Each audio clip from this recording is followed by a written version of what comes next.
Our next program was transcribed from an earlier broadcast on Mutual.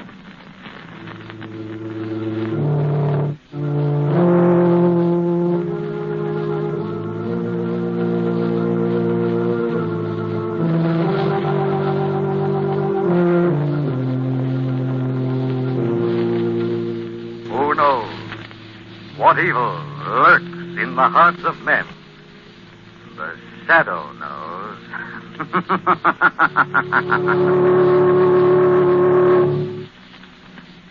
Once again, Mutual Don Lee brings you the thrilling adventures of The Shadow, the hard and relentless fight of one man against the forces of evil. These dramatizations are designed to demonstrate forcibly to old and young alike that crime does not pay. You know, friends, there is no better buy than a United States government savings bond. Consider its advantages. It is the safest investment in the world.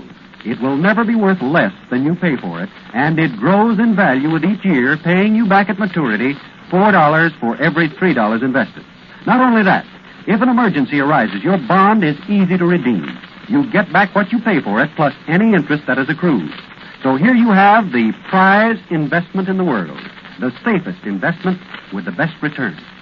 Remember, you can buy U.S. savings bonds through the regular payroll savings plan at any bank or post office. Buy U.S. savings bonds and hold them. But now, The Shadow.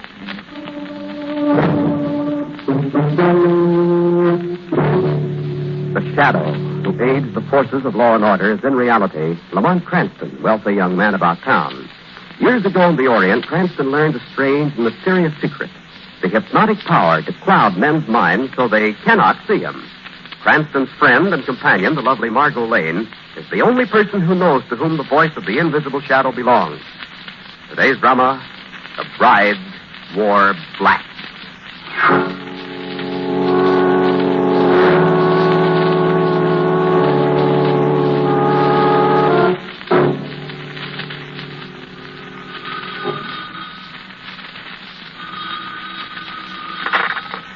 Hello. Mr. Lamont Cranston?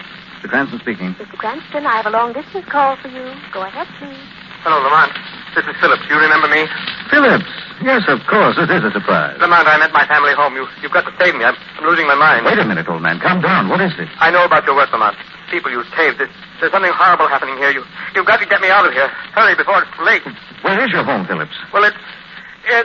Phillips! Can you hear me? No. Stop that again. Keep away from me. Phillips, answer me. Hello. I can't stand any more. Keep away from me. Lamont, come quickly. Get me out of here.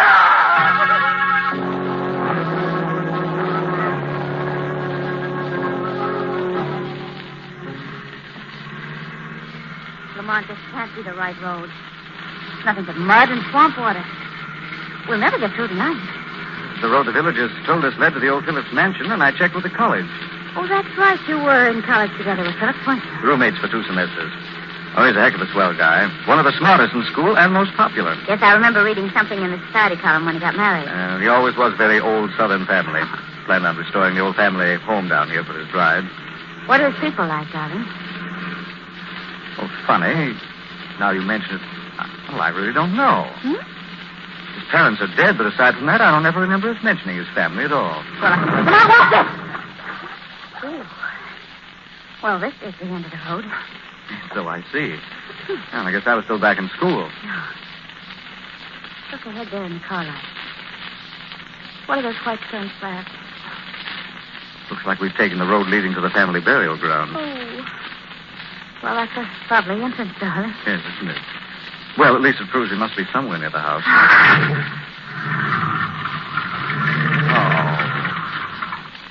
Oh, it's no use, darling. We're hopelessly stuck. You mean we have to wade through that stuff? There's no other way. Oh, wait, I'll turn off the car lights. You take the flashlight. I'll get the luggage. Okay. Hey, wait a minute. I'm sunk in mud nearly up to my knees. Well, hang on to me and let's get out of this hole. The house must be up ahead beyond this graveyard. I guess so.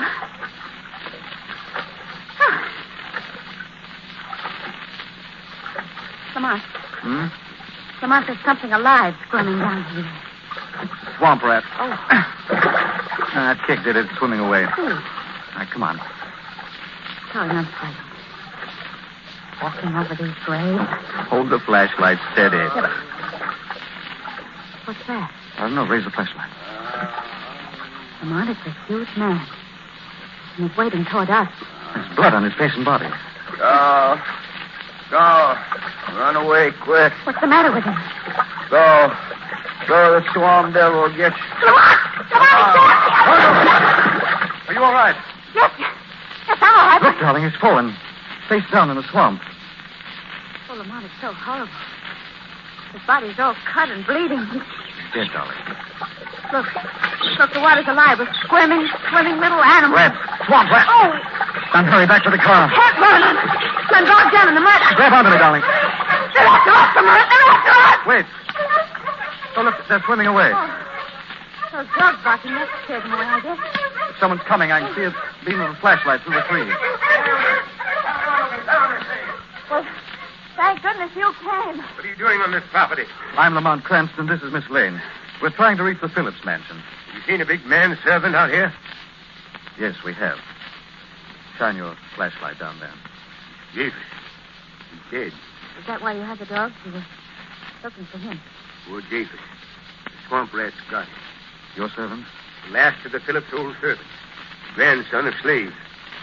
Something happened tonight. He ran away. Something happened. One is wise not to ask questions in this land of death and decay. I advise you both to leave now while you're still strong and well. Well, I'm afraid that's impossible. Our car's stuck in the mud. Are you staying at the Phillips mansion? Yes, I'm Dr. Sharp. I've been the family's physician for many, many years. I know what I'm saying. Please leave here at once. Do you have any means of getting us out, Dr. Sharp? No, I guess you'll have to stay.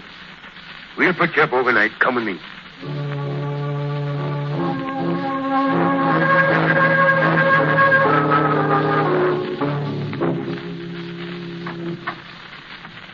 Well, here we are. I'll show you upstairs to your room. Oh, it's a tremendous old place, isn't it? It must have been beautiful in those days. Nothing stays beautiful here, Miss Lane. The swamp land is messed. Here are your candles.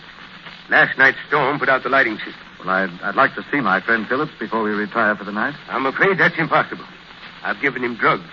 He's a very sick man. He'll sleep until morning. Well, what about his wife, then? His wife? Haven't you heard? I know. I haven't seen Phillips since we were both in school. Young Phillips' bride died shortly after they arrived. Died? What happened to her? Nobody knows. Like every living thing here, she just wasted away. Sounds as though we're due for another electrical storm tonight. If I can use the telephone, I'll call the village and get someone to pull my car out in the morning. The phone's down the hall in that little side room. But first I'll show you to your rooms. I'd like to retire. Oh, very well. Come on, darling. As soon as you've made your call, I advise you to stay in your rooms. Things happen here tonight that it's better you don't see. Come, Dr. Sharp, you don't mean ghosts. I'm a scientific man, Mr. Cranston, and not easily taken in. I've seen a figure roaming these halls at night. A woman in a bridal gown and veil. Not in white, but in black. Are you saying that that's Phillips' dead wife? That I don't know. She wears a heavy black veil over her face. Somebody's tricking you, Doctor. There's no one living in this mansion but Phillips and me. Now that Japheth is gone. Don't tell me you haven't tried to catch this girl. Yes, I have. It's impossible, you see. I've come really quite close to her. But she always disappears. Here, these are your rooms. Oh? This is yours, Miss Lane. Thank you, Dr. Mr. Sharp. Cranston's is next door. Thank you, Doctor. Would you like to telephone now? I'll go down with you. No, Dr. Sharp. I believe I'll wait until morning. I didn't mean to frighten you. But don't leave these rooms. Perhaps by morning, Phillips will be well enough to see you. I'm well enough now, Dr. Sharp. Phillips! Lamont, you've come. Phillips! It is you. Get me away. Get me out of this house. Come back with me, Phillips. You're sick. Come to your room. No, let me go. Lamont, take me away before it's too late. Take me. I've given him sedatives. He doesn't realize what he's saying. Lamont, you must save me. You must. Here, let me help you get into his room. I'm in charge here, Mr. Cranston. Please don't forget that. I'm sorry, Dr. Sharp, but this man is ill. You shouldn't have come here. You both must leave at dawn. Remember my warning. If you value your sanity, don't leave these rooms tonight.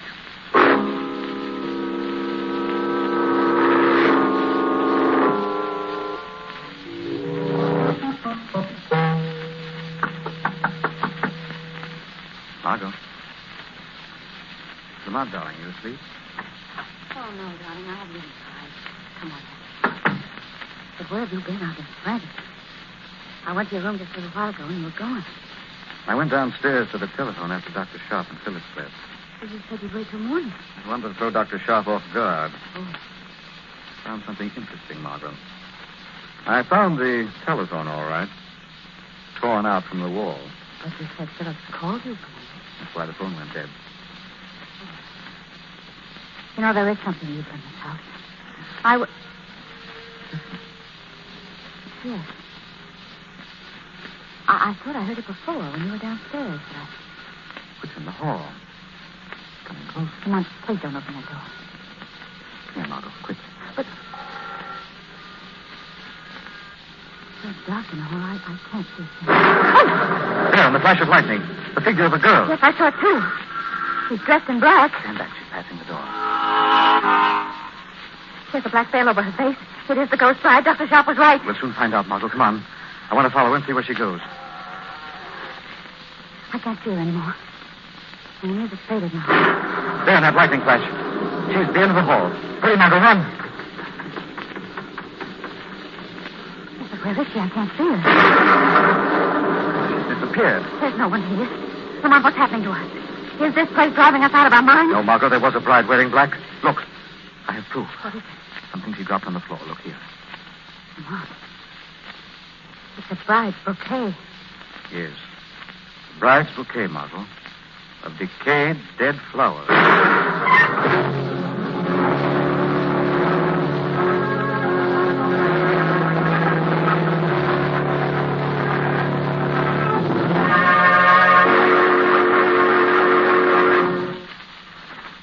Friends, have you ever thought about the day when you will own your own home or start your own business? Have you given thought to how best to provide a college education for your children? There's one easy answer. That's to buy U.S. savings bonds. These are the same bonds you bought during the war. The only difference is in their name. Instead of war bonds, the Treasury Department calls them U.S. savings bonds. They pay the same rate of interest. You receive $4 at maturity for every $3 invested today. And in case of emergency, U.S. savings bonds can be readily and easily redeemed. U.S. savings bonds, like war bonds, can be bought on the payroll savings plan or at any bank or post office. They are the same bonds you prize so much because of their high rate of return, their easy conversion to cash if needed, and their guaranteed safety. Yes, the best investment in the world today, the best investment for your own future is U.S. savings bonds. Buy them and hold them. And now, back to the shadow.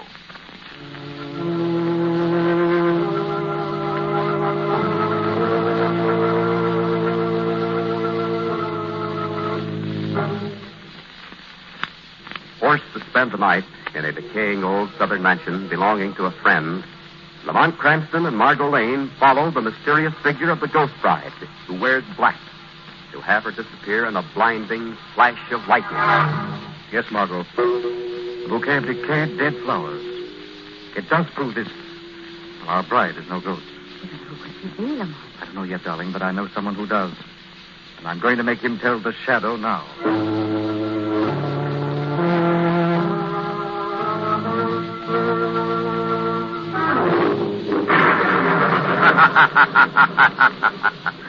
There is no sleep, no rest for you, Dr. Sharp, in this house filled with fear. Who's that? Who's in this room? Voice of the shadow speaks to you over the storm. Ghost? It can't be a ghost. No more a ghost than the bride who roams this house clothed in black.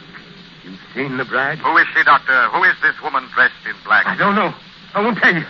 She's a ghost. Let her alone. Here is proof she is no ghost, Doctor. What's that? Something dropped onto the floor.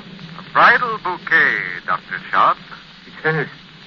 Young Philip's dead wife. You lie. No, it's the truth. She brought it here with her after the wedding. Kept it until she died. You attended her during her illness? I did all I could for her. I sat with her until the last breath, when the sun's last rays fell across her bed. In the new room she'd learned to love so well. sun's last rays. The new room she'd learned to love. What do you say? Thank you, Dr. Sharp. Now the shadow knows where to find the bride in black.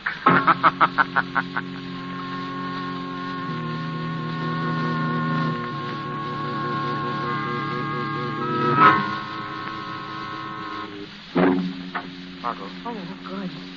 What did the shadow find out? the location of the room where Philip's wife died, or was supposed to have died. Dr. Sharp tell you? Without meaning to. Come down the hall with me quickly. The last rays of the sun. That proves the room is in this wing facing the west. The new room she'd learned to love must be the one room I noticed they'd restored. I saw the new woodwork and windows as we came up over the hill tonight. Well, then it's down at the end of this hall here where the bride in black disappeared. Yes. Listen. Listen, look, Lamont. There's a light coming from under that door. You see it there? Flickering like candlelight. Come on, darling. What's a nursery? It's just newly decorated and it's shining clean. There's no one here. Well, there are children's toys all over the floor. Just look at these blocks. You put down my toy block. Lamont. That man in the door. You come to steal my plaything. You come to take them away. Let me have the blocks, Margot. Be careful, Lamont. That man is a giant. My mother, Miss Betsy, say your bad people come to this house. Miss Betsy, your mother? Lamont, he's got a knife in his hand. Now I come to kill you. Please, let's get out of here. Now you don't go. I'll kill you with my play knife. Lamont, he's raising the knife. Put that knife down. Put it down. Get out of here, Margot. Lamont! Oh, God. Darling, what happened? He's fallen. Must have slipped somehow. Drove the knife into his own body. So big and awkward. He had the mind of a little child. Said his mother, Miss Betsy, told him we were here. Lamont, do you think this man with the knife could have killed the servant Davis? I don't know, darling. I just remembered something. Something out of the past. Wait a minute. There's a door leading from this nursery into another room. The new room. Most westerly of all. Yes, and the music is coming from in there. Try the door. Oh, golly, that doctor went blew the candle out. There, Now there's a coffin. It's a coffin with a body. And it's sitting up. What do you want in here? Hand me the candle, Margot. I have a match. Go away. I'm sleepy. Here you are. It's the bride dressed in black. She's raising the veil. Oh, Lamont, that's the face of an old woman. She couldn't be Philip's bride. No. Wait, I'm going to try something. Miss Betsy. Miss Betsy, is that your name? Yes, Miss Betsy, they always call me, even after I'm married. Why do you wear black and sleep in a coffin, Miss Betsy? In mourning for my husband. He killed himself when our poor child was born. Was that horrible creature her son? Are you Miss Betsy, Philip's older sister? You wrote to him at school. I remember a letter now. I heard your name. Oh, wait. Let me sleep in my coffin here. They're all cursed. He shall die. Miss Betsy, have you ever seen this bouquet? It's mine. It's mine. She gave it to me before she died. Who did? She gave it to me. The pretty one who was married. She was going to have a baby. But she never did. She died. A baby. She never had the baby. She died first. Now we're all going to die. Who are you afraid of? Tell me, Miss Betsy. I can save your life. Yes. Yes, I'll tell you. But who? Miss Betsy, tell. He is a mad, fiendish devil. Much madder than I. I'll tell you his name. Come on, I've gone blind. There's something wrong with my eyes. That bolt of lightning struck the coffin. Take it easy. Take your hands from your eyes. Oh, You're all right. I guess so. It's better now. No, Margot, keep away from that coffin. Come on. Oh, Miss Betsy. I didn't want to. Oh. Look. Look on the floor beside the coffin. That's the harmonica. Yes, I believe it is, Margaret. Let me see. Darling, look at this. Oh, for goodness sake, there's a wire attached to the coffin. It's leading out to that window over there. Yes. It leads up the side of the house. That bolt of lightning was no accident. You mean this woman was murdered? By a wire from a lightning rod grounded on this metal coffin here. There's a killer in this house, Margaret, trying to wipe out this whole tragic family. And you think that your friend Philip might be next? Yes. Come quickly, Margot. He's the only member of this family who's still alive. This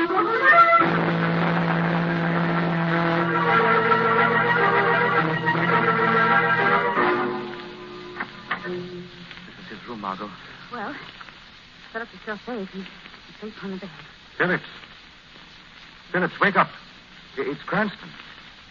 Phillips. I don't think he's sleeping, Lamont. He's been drugged. Phillips, can you hear me? Oh, Lamont, let him stay here. Don't just stand there wasting time. He'll sleep for hours, but come on. Dr. Sharp is the man.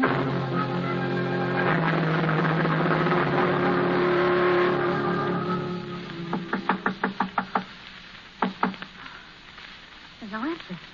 There's light under Dr. Sharp's door. The room's empty.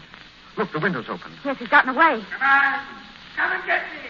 Come on, see if you can. Where's that voice coming from? Look, down there, Margot. Yes. Yes, there's a man running towards the swamp. It's Dr. Sharp, Lamont, and he's escaped. Come on, we've got to stop him. Oh, we'll never find him in that horrible swamp. I know a way. What are you doing? Taking Dr. Sharp's coat. We'll let the dogs lead us to him. They'll follow his scent. I'm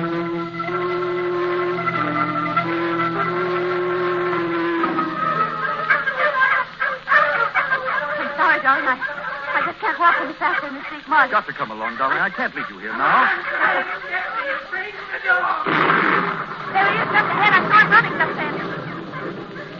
What's the matter with the dogs, Lamont? They're running around in circles. They seem to be puzzled. They've lost the scent. There he is, across the clearing. Come on, Lamont, hurry. Wait, don't cross that muddy patch. Walk around. Lamont! Lamont, this is quicksand. I'm sinking in. Too late, darling. Pulling me down, too. I'll fix you. Fix both of you. Lamont, where are you? I'm sinking. I'll kill you, too, as I kill that mad family in that house. I've one left to kill now. Margot, you all right? I can't breathe, Lamont. I'm going down. I can't breathe.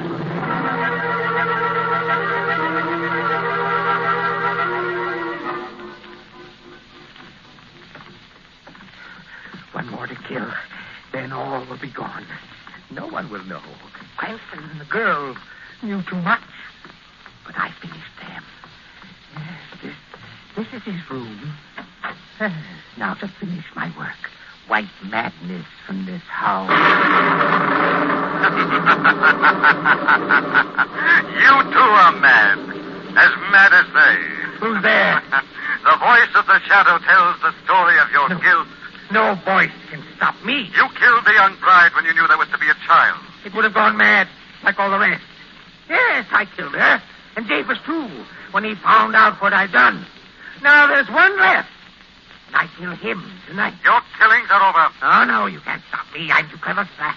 I'll run away now, and I'll be back. Keep away from that window. Let go of me. You can't escape the shadow. Shadow can use brute force against madness, as well as great skill.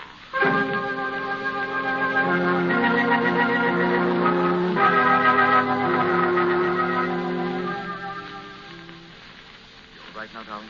Yes, Lamont, I am, but I was pretty scared until you pulled me free of that quicksand. And why did you let me think you were caught, too? Well, I wanted our killer to think so. To surprise him as the shadow just now. Oh, you got it. Where is he? Just a moment. Is he all right now, Dr. Sharp? Dr. Sharp? Yes, Mr. Cranston, I gave him a hypodermic to make him sleep until the police get here. But, Lamont, that's your friend Philip lying there. Right, Margot. He was our insane killer. But I thought Dr. Sharp was... I mean... I don't blame you, Miss Lane. I'm afraid I did behave pretty strangely tonight. It was partly my fault that all this happened. Well, I don't understand it. Well, you see, I'd been the Phillips family doctor for a great many years. I knew all about Miss Betsy and her strange, demented son. I realized that Phillips was upset about the strain of insanity in the family, but I had no idea how dangerous his condition was until a few months ago, when he called me late one afternoon to say that he just killed his wife. She wasn't quite dead when I reached her, but I couldn't save her. Oh. Phillips made me swear that I would never reveal the murder. I don't know why I promised. Perhaps it was because the family had always been so close to my heart. But I did. I helped him bury his wife in the family graveyard. I was afraid to return to my regular practice after that, so I just lived on here and tried to protect them all from the rest of the world. I kept Phillips drugged as much as possible. When you and Mr. Cranston came, my only thought was to get you away as quickly as possible before you learned the truth. Yes, but Lamont, it was Phillips who called and asked you to come here. That was part of a very clever plan, Margot. Phillips was becoming more and more afraid of Dr. Sharp, afraid that he would someday tell the truth. So he decided to kill the rest of his family and plant the evidence to make it look as though Dr. Sharp was the murderer.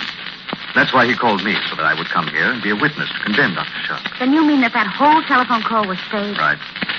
That gave me my first clue, incidentally. When I tried to call into the village last night, I found the telephone pulled out from the wall. With the others of the family living just in the upper rooms, no one could have done it but Phillips or you, Dr. Sharp. You'd offered just before that to let me use the phone. Yes, Mr. Cranston. I'm afraid Phillips was far madder than any of the people that he tried to save from madness. He was the maddest of all his pitiful, tragic, lost family.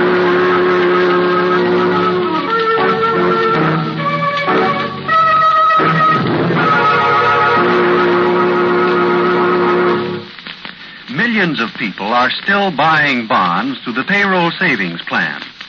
The payroll savings plan is being continued by your government at the request of both labor and management. Here is the easy way to save, to provide that substantial nest egg for the future, and to make money at the same time. For U.S. savings bonds, pay $4 at maturity 10 years from now for every $3 invested today. Enroll on the payroll savings plan and start saving so that you can own your own home or provide a college education for your children or have the means to go into business someday. And if you don't work in a plant where the payroll savings plan is in effect, make it a weekly habit to visit your bank or post office. You can always buy U.S. savings bonds at either place. Buy them and hold them for your own future. And now, the shadow again.